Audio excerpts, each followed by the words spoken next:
Alright, what's up guys? My name is Zach and today I am driving a 2015 Subaru WRX. Up front is a 2.0 liter turbocharged flat 4 and down below is a 6-speed manual transmission. Now I am super excited to be making this video for two reasons. First of all, I always love driving a stick shift Subaru on a nice crisp morning. But the second reason, the more important reason, is the fact that I've recently driven the 2024 Subaru WRX TR as well as the WRX TS, the modern equivalents to this car. And so we're going to be taking a little bit of a retrospect, taking a look at the previous generation, what went right, and maybe what might have gone wrong. But if you would like to submit your own vehicle and have it reviewed here on the channel, you can head on over to my website, zackpradel.com/submit. It's a quick and easy submission form. It takes under a minute to fill out, and I come out to you. But let's get back to that 2-liter flat 4 under the hood. Well, that was the basic WRX engine. Now, the STI of this generation actually got a 2.5 liter, and that was one of the big distinguishing qualities, but this is just the 2-liter. However, this particular car does have a Stage 2 tune on it. Stage 1 would just be an ECU flash. Stage 2 usually requires physical parts like a downpipe. This has an NVIDIA exhaust on it that you'll hear quite a bit, as well as an intake and other goodies like that. Now, I don't know where the tune is from, so take that Stage 2 notion with a bucket of salt, but it is modified and quicker than normal.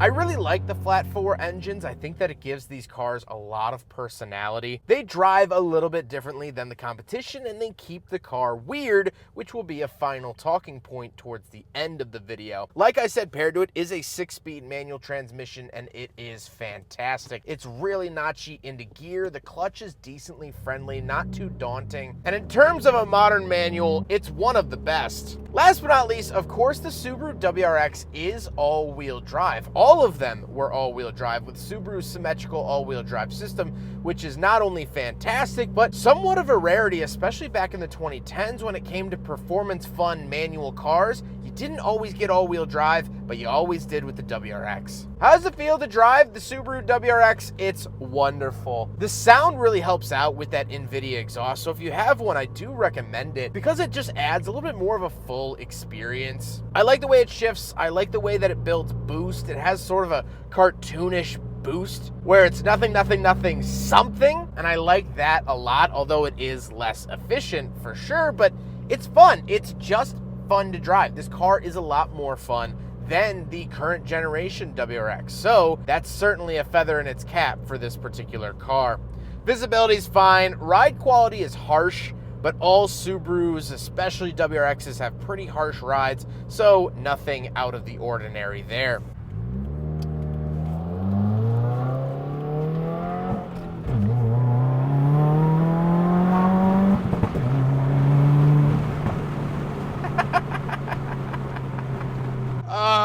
It's certainly fun. It does die at the top end. Once you get up to about 6,000, which red line is 6,700, it calls it a day. It stops for lunch. It's fine. It definitely is fun in that mid-range. That's where you're gonna have the most fun with this car, is revving it up and down around town, not fully revving it out. So I would imagine highway pulls aren't gonna be the craziest, most fun experience here, but when you're around town going to the grocery store and you wanna bang through some gears, you can bang through some gears in this WRX, and it's joyful. and that's a nice feeling. With that stuff out of the way, let's talk about the interior. Well, in front of me, I have 4 physical gauges and a screen. Off to the left is my tachometer and coolant temperature. Off to the right is my speedometer and fuel. And in the center is that digital screen I can change around. On the steering wheel, on the left, we have volume, skip track, mode, voice commands, phone options, and information. And off to the right, we have our cruise control settings. To the left, we do have a climate control vent, gauge dimmer switch, our trunk release, interesting, and traction control off. And moving on to the door, we have power mirrors, power locks, and power windows. Moving into the center, we do get a little information screen up at the top. This was expanded on as Subaru got older. In more modern Subarus, you see this as a full screen with lots of information. This is sort of the beginnings of that, and I like it a lot. But then we have our hazard switch, climate vents, and the controls for that little screen up top. Our standard radio, no giant touchscreen here in the WRX. Absolutely love seeing this quaint little radio. It doesn't bug me and bother me while I'm driving like it does in the modern car. We also have our climate controls, no dual zone, just temperature off to the left, fan speed in the center, where to send it off to the right. Then we do have a big cubby with a 12-volt outlet, a little WRX badge in front of the shifter and the shifter itself. This is the stock shifter for the WRX from 2015.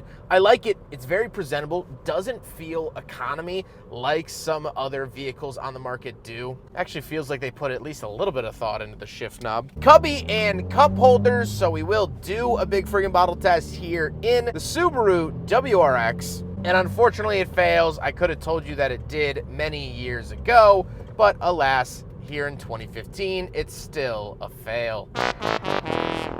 The seats are decently comfortable. They are cloth seats, and to me personally, I actually like this fact because it keeps the car simple, it keeps the car honest, and that's not necessarily what you find in modern WRXs, and I'll expand on that later. But they hold me in the car, and that's all I need them to do, and I like that that's all that they do. However, speaking of seats, we do have back seats, so let's go do a backseat review. All right, so we're in the back of the 2015 Subaru WRX, and not really much to note. I do have pop-down cup holders back here, but I don't get any climate vents.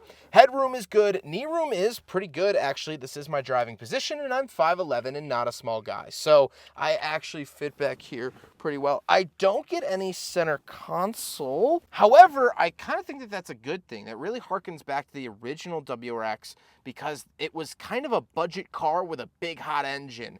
This is kind of a budget car with a big hot engine, so I like that. The cost savings is clear back here, and that's what I've always grown up with, so I like that a lot. Let's hop into the very back. We'll take a quick look at the trunk and cargo space, and then we'll talk about the looks. Now, I don't think anyone has ever bought a WRX because of the trunk space, but we're going to do it anyway. There is a button on the key fob here for the trunk release, and once we pull it up, there we go. We do have this really nice Subaru complete trunk liner. Absolutely love that, really harkening to its rally roots. You're going to put your muddy boots in here after a good rally stage, so love to see that, but nothing really else to write home about.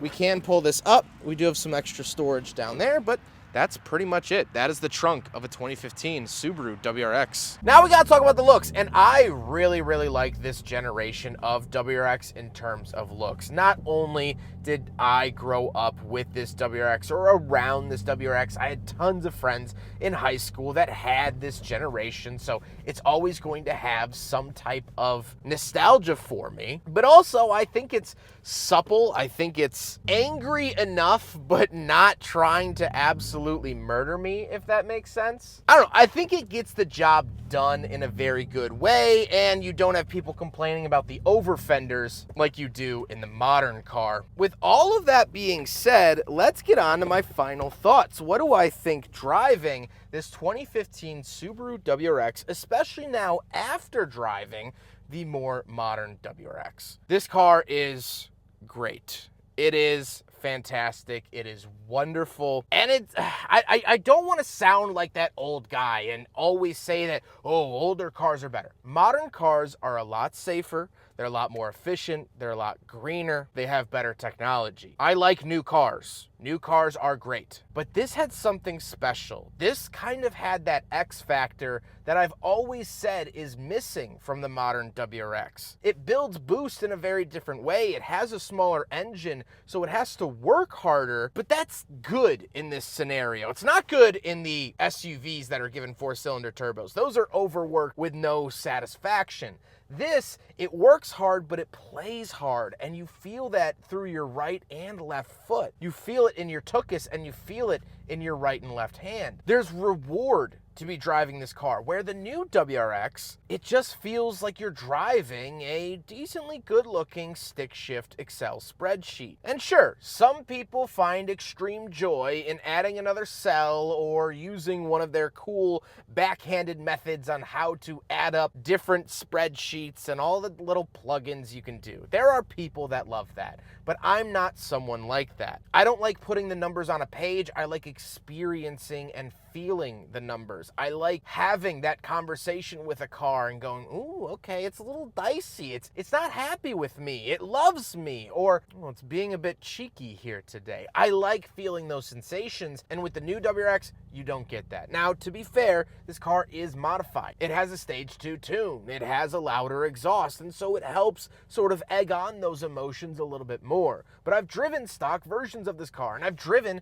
the stock STI of this car many years ago, back in 2020. And it feels the same way. It has the pizzazz. It has that little flick of the wrist that I'm looking for. And that's something you can't find in today's market. I hope you guys enjoyed the video. Huge thank you to Lou for not only letting me borrow his WRX, but being a long-time help to the channel. I also reviewed his Honda Accord V6 many years ago at this point. He's been fantastic. He also has his own YouTube channel. I will link that in the description if you would like to check it out. But I hope you guys enjoyed the video. Don't forget to rate the video, comment on the video, and subscribe if you really liked it. Take care, guys.